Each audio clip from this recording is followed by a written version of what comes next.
I swear this will be science fact very soon. What if you could undergo a surgical procedure that separates your work brain from your home brain? Would you do it? And I mean, you become different people practically. You only have a work self and a home self, and they do not meet. And yes, their work does take advantage of them while they are within this state. That's season one in a nutshell. Season two even gets darker and crazier. Review over for all of you that just left. Check this out on Apple TV or Apple Plus, whatever it's called. For the rest of you, let's talk about it. All right, season two just came out. First two episodes. Are they as good as the first season? Yes, but also I'm starting to realize why I can only watch the show in little pieces, little chunks. It's depressing. It's a depressing show. These people work for a company that they to put it in words. I'm not even gonna clip this up. I'm just gonna try to say it out loud.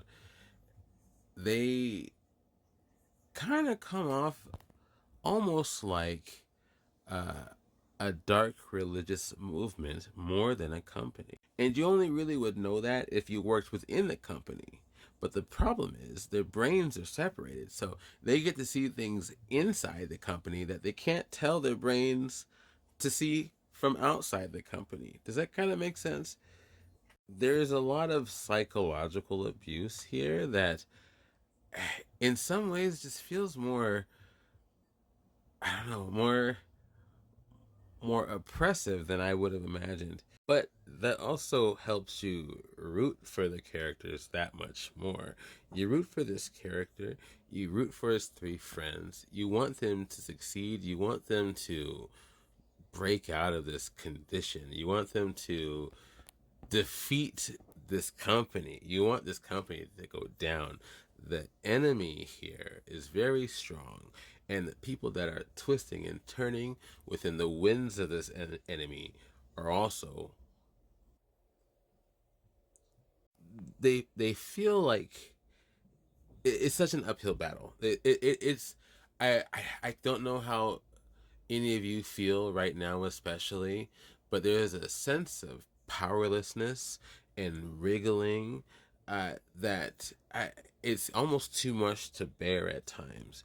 That's the really cool thing about this main character is he wriggles, baby. He wriggles and he wriggles and he wriggles, and he's just trying to find any way, any advantage, any step he can take to just get some kind of movement, some kind of clawing his way up to the top of the well, to the end of the tunnel, whatever analogy you want there. This guy is just the little engine that could, baby. Just going for it, going for it. But it's complicated. He wills that upon himself.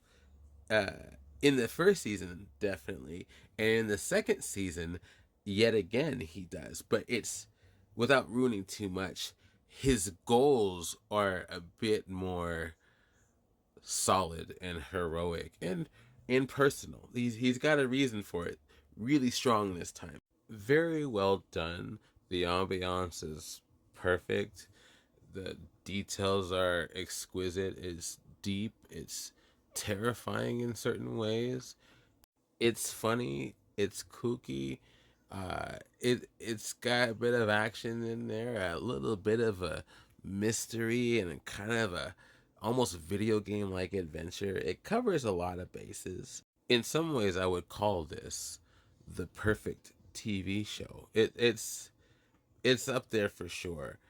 Just watch it in small chunks if you don't want to be too stressed out. That's all I'm gonna say. All right. Let me know what you think of this. And yeah, we'll talk later.